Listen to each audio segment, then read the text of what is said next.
Hello, thanks for taking the time to watch this new video in relation to our online web and social media self-audit.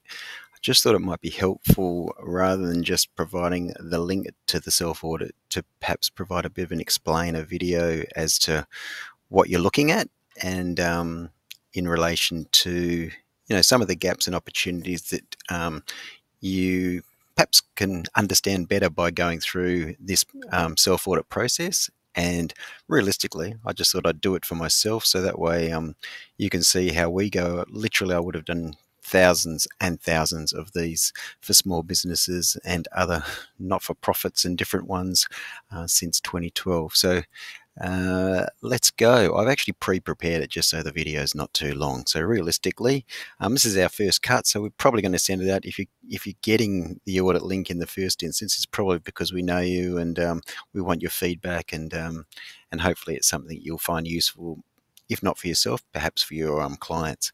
So the first thing is clearly, basically, just to understand the audit. It's the steps that we go through to assess online, the website, and the social media channels. And so we explain that through here. There's 10 steps, 30 questions. And the first thing that we do with any audit is we actually go in and put in the business name. So in this case, the business name is Dify Social. And what we want to see here, and as per the first question, is does your website come up high when you actually put in your business name? And so for us, yes, it does. Is there a Google map? Yes, there is. The other thing is around your social profiles. Now, clearly for us, Instagram comes up, Facebook, LinkedIn, YouTube. So yeah, realistically, it's all our social medias largely, other than the small business mentoring service, which we provided some socials for at one point. So that's an interesting one. So then the other thing is there any competitor sponsor ads? Now, in our case, we're running a small amount of daily ads for ourselves, but fortunately there's nobody running social media marketing ads above us. So depending on your industry, sometimes you'll find that there'll be competitors that'll be up here running ads counter to whatever you do as well. So in our case, that's a good thing, not to have to be fighting with others around sponsored ads. Then the next thing we want to look at is the website. So basically, once you've printed off this, you can sort of right click, open up your website. And then what we're going to look at here is, are your social medias, in the key part of what people open up to on your website. We've sort of been taught to read websites from top left down and up. How do you contact you? Are your websites, your social media sites and the logos visible, and can people click on them? Make sure that if you can click on your icons, that they open to a new tab and that they don't open up over the top of your website. You realistically want to have and make sure that people have to come back to your website, rather than getting sidetracked by then all of a sudden going to a social media feed and getting stuck there and not remembering that they were on your website in the first place. Then the other thing is, if I had screenshotted the whole lot, down the bottom we actually do include the messenger chat, and we've got our Facebook feed that sits at the bottom, just showing what we're posting about. The other thing that's really important, particularly nowadays, I'm not sure exactly what the stats are, but let's say that at least 50% of people are probably searching or using their phone rather than a laptop or desktop. So what most web people will tell you, make sure that's optimized for mobile viewing as well as desktop laptop type viewing. The next one that I want you to have a look at when you're auditing is just your personal profile. It's really important that you're all-star and on brand with your business and connected to your business, right? So you get about 250 characters up here. Clearly, if you scroll down, my main business is Dify Social. Make sure you use up all these characters around who and what you are. Make sure your cover image, and this is, I'll repeat myself a number of times. Clearly, in this instance, it's you personally, so your personal brand. But what we know is that on social media, particularly, real imagery works best. So in this case, this just happens to be a visual looking back to Melbourne that I use on a number of things, including the background, I think, of this video recording. So that's the first thing, making sure that you're professional and looking like you should for your business on LinkedIn. should point out that LinkedIn really is the best in terms of direct messaging and being able to, directly speak to your target communities. Then the next thing is, does your business have a LinkedIn company page? And how often are you posting to that page? Realistically, we post daily, might be every second day, once or twice a week, depending on what your consistency might look like. The problem if you go long periods without posting, clearly it's not helpful from an algorithm perspective, but also just purely from the simplistic point of view, people can often think, oh, they were posting, now they're not posting. Are they still in business, realistically? So, and that clearly is not just a LinkedIn thing, that's across the board, depending on what channels you're actually using.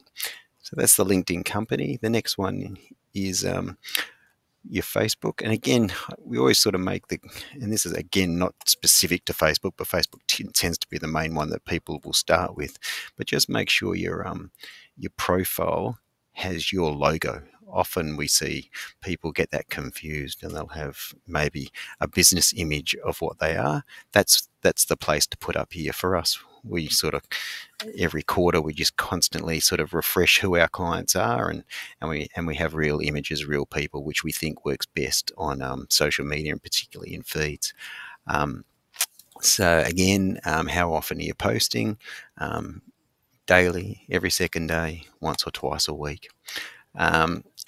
The other thing is, are your posts, generally speaking, on any socials, it's largely, or it's most likely, depending on what you do, that posts will be either one or two things, educational or entertaining.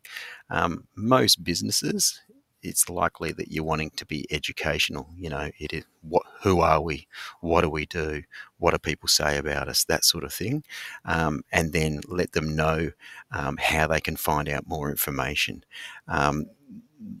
Often you can see that people are only sharing maybe other people's information, and or B, sharing information that has no details as to where I can find out more and how I can contact. So it's really important that with your post that you include that sort of stuff with your any post across your social, so people can find out more. LinkedIn, talked about branding, making sure you have your logo there. LinkedIn doesn't offer a cover. The other issue with LinkedIn is Instagram. With Instagram, unless you're advertising, you actually can't have calls to action. So that's why more often than not, you'll see on Instagram, clearly you can still, these would be seen in the feed. They wouldn't be seen on the wall. And it's an important thing to understand, is that people are largely going to see your posts on the feed, not come and visit your wall to see what your posts look like. That said, whether it's on the feed or on your wall, when it comes to Instagram, the only time you're going to see a call to action button is if they're advertised. You actually can't put a call to action button. So just be mindful that things that are seen on an Instagram, largely, unless you're promoting, they're probably just going to give it a heart. And whether that's of great value to you, getting more interest in and understanding of what you do for people is perhaps questionable. So I typically tell people to perhaps think Facebook first, Instagram second, on the basis that you can include links clearly on Facebook, and people know to click on links. The other thing is, clearly Meta Business Suite enables you to write posts and do it at the same time for both.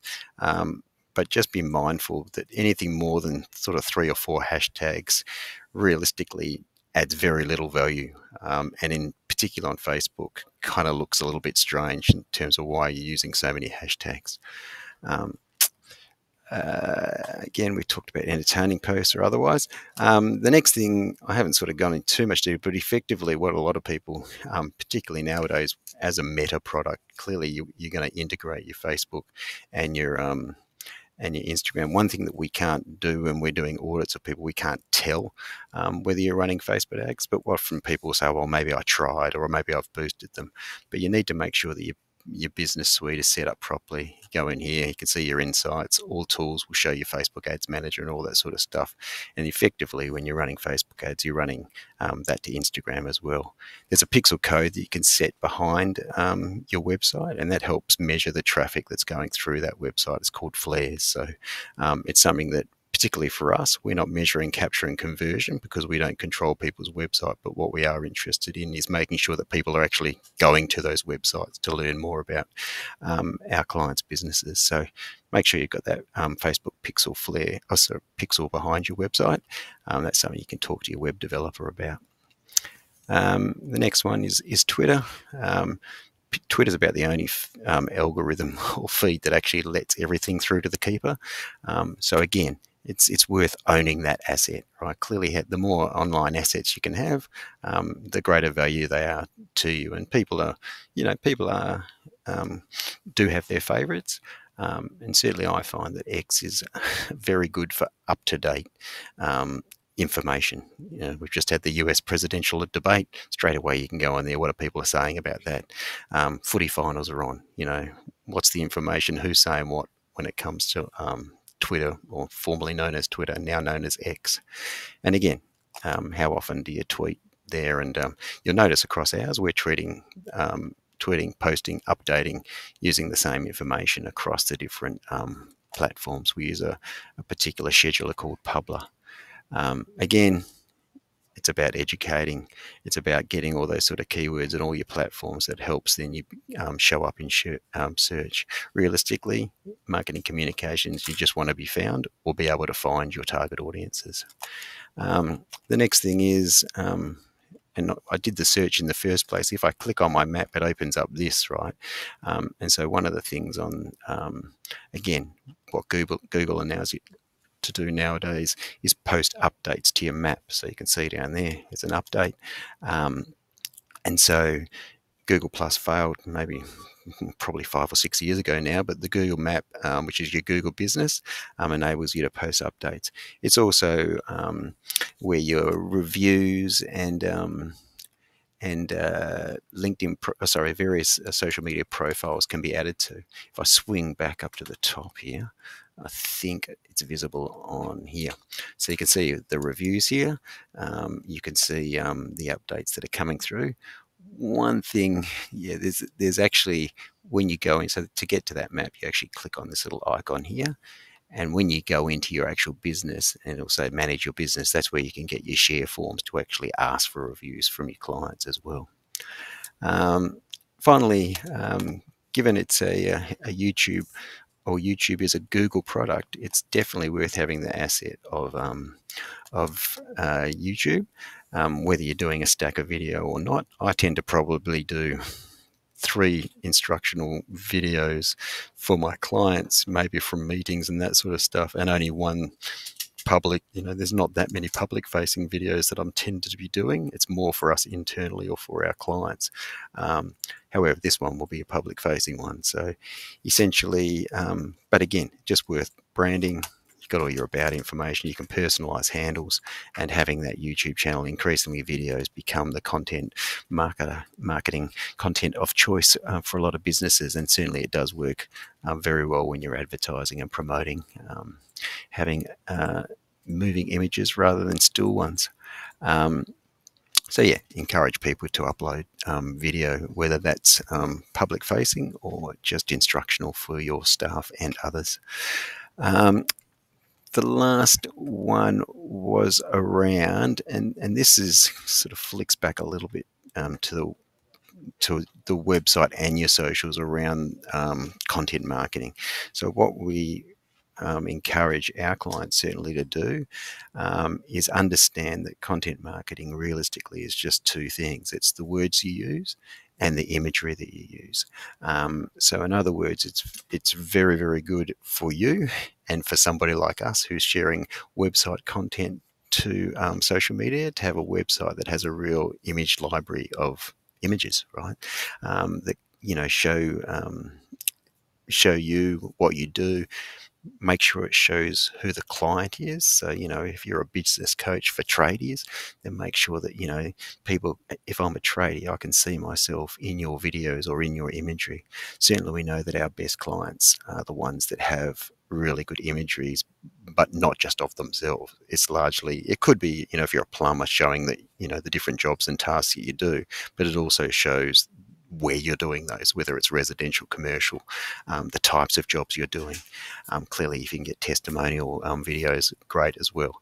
The other thing is, and again, this is probably more into the copywriter's domain, but we are in a world of what's in it for me. So make sure your writing is more about, you and your needs are whatever it is that this business provides, right? So it's not all about selling.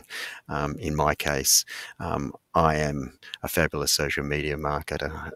Dify Social does amazing social media marketing. Realistically, it's about understanding that you, or we believe you need social media marketing. We believe small businesses need social media marketing. And so use that in your language, you and your, so we can read ourselves into whether it's the website copy, whether it's the social media marketing copy. So that's just an important little tip there, I think, in terms of the way you write things up and when you're looking at auditing.